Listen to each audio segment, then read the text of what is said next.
అయితే మీరు చెప్పినట్టుగా పైరసీ ముప్పు సినీ పరిశ్రమకి అయితే ఆ ముప్పు తప్పదు. అయితే పైరసీని పూర్తిగా నిర్మూలించడానికి ప్రభుత్వం ఎలాంటి చర్యలు తీసుకోవాలి? సరే ప్రొడ్యూసర్స్ పరంగా సినీ వర్గాలు వాళ్ళ సిస్టమ్స్‌ని ప్రొటెక్ట్ చేసుకోవాలి. కానీ ప్రభుత్వం తరపు నుంచి ఎలాంటి చర్యలు తీసుకోవాలంటారు?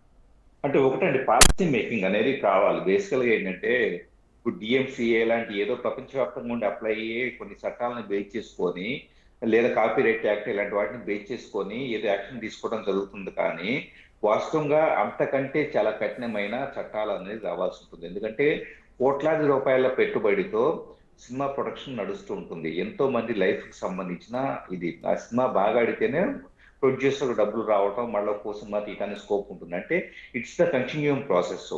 సో దీనిని ఆ, కాపాడాలి అంటే కనుక అన్ని పరిశ్రమలను కాపాడటానికి ప్రభుత్వాలు ఎలాగైతే కృషి చేయాల్సి ఉంటుందో, అలాగే సినిమా పరిశ్రమని కాపాడటానికి కూడా they should have some vision. అంటే ఎలాంటి విజన్? ఎవరన్నా కానీ ఇలాంటి కాపీ యాక్టివిటీ చేస్తే కనుక, పట్టుబడితే కనుక ఒక పాలసీ మేకింగ్ లో ఆ జైలు శిక్ష ఎంతకాలం ఉండాలి, దీనికి సంబంధించి అవేర్నెస్ తీసుకురావటం, సామాన్య ప్రజల్లో కూడా. ఇప్పుడు ఎందుకు సైట్లు మెయింటైన్ అవుతున్నాయి? చూసే వాళ్ళు ఉండబట్టే కదా. అవును. ప్రజల్లో కూడా ఒక అవగాహన, ప్రేక్షకుల్లో కూడా ఇలాంటి సైట్లను చూస్తే గనక పరోక్షంగా మనం క్రియేటివ్ సృజనాత్మకత ఉండే ఫీల్డ్ ని ఇబ్బంది పెట్టినట్లే అన్న విషయాన్ని ప్రజలు కూడా అవగాహన కలిగే విధంగా మళ్ళీ మళ్ళీ ప్రసార మాధ్యమాల ద్వారా కావచ్చు, న్యూస్ పేపర్స్ ద్వారా కావచ్చు, సమాచార ప్రసార మంత్రిత్వ శాఖ ద్వారా కావచ్చు, రకరకాల పద్ధతుల్లో ప్రభుత్వాలు అవేర్నెస్ తీసుకురావాలి.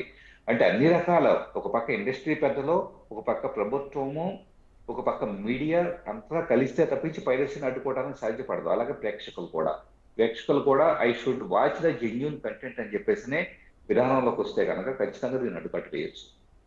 అయితే శ్రీధర్ గారు, ప్రేక్షకులు పైరసీ సినిమా చూడడానికి ప్రధాన కారణం సినిమా టికెట్ రేట్లు పెరిగిపోవడం. ఒక సామాన్య మానవుడు ఒక ఫ్యామిలీ తోటి సినిమా థియేటర్కి వెళ్ళి సినిమా చూడాలంటే 2000 నుంచి 3000 ఖర్చు అవుతున్నటువంటి పరిస్థితి. ఇంకా కూల్ డ్రింక్స్, స్నాక్స్ ఎక్స్ట్రా. అలాంటి వాళ్ళు ఈ పైరసీకి ఎక్కువగా అట్రాక్ట్ అవుతున్నారు. అంతేనండి. అంటే ఒక రకంగా ఒక ఆస్పెక్ట్ లో మీరు చెప్పిన ఆస్పెక్ట్ లో చూడాలంటే కనుక సినిమా ఇండస్ట్రీనే వాస్తవంగా తన వెయిన్ తను తవ్వుకుంటున్నట్లు మనం భావించాలి. ఎందుకంటే కనుక మోస్ట్ ఆఫ్ ద పీపుల్ వచ్చేటప్పటికి హీరోస్ రెమ్యునరేషన్, కోట్లాది రూపాయల రెమ్యునరేషన్. సో ఒక నిర్మాత ఒక సినిమా తీయాలంటే ఆర్టిస్టుల రెమ్యునరేషన్ కే భారీ బడ్జెట్ ఖర్చు పెట్టాల్సిన, మళ్ళీ లొకేషన్స్ తిరుగుతాం, ఇంత పెద్ద టీమ్ ఆఫ్ పీపుల్ ని అన్ని లొకేషన్స్ కి విదేశాలకు తీసుకెళ్లేసి షూటింగ్ చేసేసి ఎవ్రీథింగ్, మళ్ళా గ్రాఫిక్స్ కోసం అని చెప్పేసి, పోస్ట్ ప్రొడక్షన్ కోసం, ఇలాంటి ఇంత భారీ బడ్జెట్ పెట్టినప్పుడు ఆటోమేటిక్ గా ఏంటి వీళ్ళు ఏం చేస్తున్నారు? సో మాకు వచ్చేటప్పుడు అడిషనల్ ప్రైసెస్ కే టికెట్లు పెట్టుకునే ఇది ఇవ్వండి అని ప్రభుత్వాలను అప్రోచ్ అవుతూ ఉన్నారు. అసలుకి ప్రతి ఒక్కళ్ళు వాళ్ళ సెల్ఫ్ ఇంట్రెస్ట్ ని, ఎవరైతే గనక హీరోలు ఈ విధంగా పైరసీ అవుతుందని చెప్పేసి అని అంటున్నారో, సో వాళ్ళు ముందుకు వచ్చేసి నా రెమ్యునరేషన్ తగ్గించుకుంటాను, ఇండస్ట్రీని కాపాడదామని చెప్పేసి వాళ్ళు తగ్గాలి, డైరెక్టర్ తగ్గాలి. సో అందరూ team of people cost of production తగ్గించుకుంటే ఆటోమేటిక్ ఏమైతే ఒక సినిమా తయారవటానికి ఇప్పుడు ఒక 100 కోట్ల ఏది కాస్త అప్పుడు 10 కోట్లతో సినిమా పూర్తి కావచ్చు. అంటే 90 కోట్లు సేవ్ చేసిన వాళ్ళు అవుతారు. 90 కోట్లు సేవ్ చేస్తే ఏమైంది? 10 కోట్లతో తీసిన సినిమా టికెట్ రేటు అంత భారీగా పెంచాల్సిన పని లేకుండానే ఆటోమేటిక్ గా ఒక సినిమా ప్రేక్షకుడిని మళ్ళీ మళ్ళీ 2-3 సార్లు సినిమా చూసే పరిస్థితి తీసుకురావచ్చు. ఈ రోజు నచ్చినా కూడా రెండోసారి సినిమా చూడాలంటే అంత ఖర్చు పెట్టి వెళ్ళాలా అని చెప్పేసి భయపడే పరిస్థితి వచ్చింది. ఎస్. అందుకే రిపీట్ ఆడియన్స్ లేకుండా ఒకప్పుడు పోయారు. ఒకప్పుడు సినిమా 2-3 సార్లు చూసిన సందర్భాలు ఉన్నాయి. ఇప్పుడు ఒక్కసారి థియేటర్కి వెళ్ళి చూడడమే గగనమైనటువంటి పరిస్థితులు. కాబట్టి ఎందుకంటే కాస్ట్ ఆఫ్ ప్రొడక్షన్ పెంచుకున్న తర్వాత ఉమ్. మీకు మీరే అంతంత ఖర్చులు పెట్టుకుంటూ వెళ్ళిపోయిన తర్వాత లగ్జరీస్, రకరకాల ఈవెంట్ ప్లాన్స్ ఇవన్నీ చేసుకుంటూ వెళ్ళిన తర్వాత మరి ఈ డబ్బులన్నీ ఎక్కడి నుంచి వస్తాయి? ఒక ఈవెంట్, చిన్న పెళ్లి లాంటి ఈవెంట్ పెట్టాలంటేనే ఆ దాదాపు ఒక 10-15 లక్షలు చిన్న స్థాయిలో చేసుకుంటే, అలాంటిది దాదాపు ₹1,00,00,000 ఒక ఈవెంట్ ప్లానింగ్ అవుతుంటే కనుక ₹1,00,00,000 ఎవరి మీద పడుతుంది? ప్రేక్షకుల మీద పడుతుంది కదా. మరి ఉమ్. ప్రేక్షకుడు థియేటర్కి వెళ్ళి ఎందుకు చూస్తాడు? ఐబొమ్మ లాంటి వాటిలో చూస్తాడు. ఐబొమ్మ లాంటి వాళ్ళకి ఏ ధైర్యం అంటే కనుక ప్రేక్షకులు మా దగ్గరికి వచ్చి చూస్తారు, మాకు యాడ్ రెవెన్యూలా డబ్బులు వస్తాయని చెప్పేసి. ఈ అవకాశం ఇస్తుంది ఎవరంటే కనుక సినిమా వాళ్ళే. 100% సినిమా వాళ్ళే. అయితే శ్రీధర్ గారు, ఐబొమ్మ వెబ్సైట్ తరచూ డొమైన్ పేర్లను మార్చడాన్ని, బ్లాక్లను దాటివేయడాన్ని ఎలా నిర్వహించేది ఐబొమ్మ? అసలు టెక్నికల్ టీంలో కీలక పాత్రధారులు ఎవరుంటారు? వాస్తవంగా ఏ సైట్ అయినా కూడా బ్లాక్ చేయటం అంటే ఏం ఉండదండి. ఎలా బ్లాక్ చేస్తారు? ఇప్పుడు ఐబొమ్మ.com అని ఊరికి డొమైన్ ఉందనుకోండి.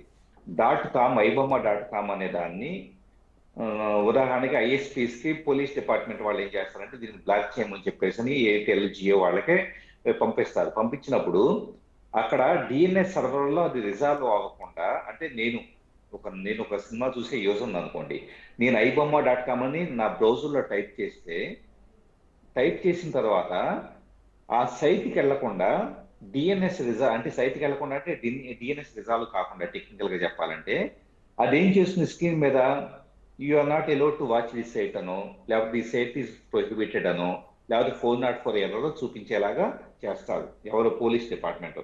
అంటే ibomma.com అని టైప్ చేసినప్పుడు నాకు కనపడకుండా, ఒక యూజర్ కనపడకుండా చేయడం అనేది బ్లాకింగ్ అనుకుంటున్నాం. అది బ్లాకింగ్ కాదు. ఆ సైట్ అనేది ఐఎస్పీస్ ద్వారా ఓపెన్ కాకుండా చేస్తున్నారు టెంపరీగా. ఇప్పుడు వీళ్ళు ఏం చేస్తారు, ibomma.com అనేది ఇలా చేస్తున్నారు కదా అని చెప్పేసి అని ఏం చేస్తారంటే వీళ్ళ దగ్గర ఆల్రెడీ మెయిల్ ఐడీస్ ఉంటాయి. ఎవరి మెయిల్ ఐడీస్? యూజర్ల మెయిల్ ఐడీస్ ఉంటాయి. నాది మీది చూసే వాళ్ళందరూ మెయిల్ ఐడీస్ ఉంటాయి. కొత్త డొమైన్ నేమ్ రిజిస్టర్ చేసి ibomma.com అనే దాన్ని బ్లాక్ చేశారు కాబట్టి ibomma1.com అని కొత్తది క్రియేట్ చేస్తారు. చేసి సో ఎవరైతే 1,00,000 మంది విజిటర్స్ ఉన్నారనుకోండి, రెగ్యులర్ విజిటర్స్ కి, వీళ్ళందరికీ మెయిల్ పంపిస్తారు. ఏంటి? So we are hosting, you can continue watching the movies in the new domain, so you can click here ibomma1.com అని చెప్పేసి కొత్త లింక్ ని మెయిల్లో పంపిస్తారు. ఇప్పుడు ఏమైంది, పోలీస్ డిపార్ట్మెంటే బ్లాక్ చేశాను అనుకుంటుంది, కానీ చూసే యూజర్స్కి వచ్చేటప్పటికి బ్లాక్ చేయబడిన అరగంటలో గంటలో వచ్చేటప్పటికి కొత్త సైట్ వచ్చేసింది. మరి ఇంకా బ్లాకింగ్ ఎక్కడ అప్లై అవుతుంది? సో ఇలాగ టకటక డొమైన్ నేమ్స్ చేంజ్ చేసుకుంటా వెళ్ళేసి వీళ్ళు కొనసాగుతూ వస్తున్నారు. సో బ్లాక్ చేయడం పెద్ద విషయం కాదు. కాకపోతే ఏంటంటే ఈ ఒరిజినల్ వ్యక్తిని పట్టుకోవడం కావచ్చు, ఇదంతా కూడా డెఫినెట్గా ఒక సిగ్నిఫికెంట్ మూవ్గా మనం చెప్పుకోవచ్చు. రైట్, థ్యాంక్ యూ శ్రీధర్ గారు. ఇది ఇవాళ స్పెషల్ డిబేట్. చూస్తున్నాండి రాష్ట్ర న్యూస్.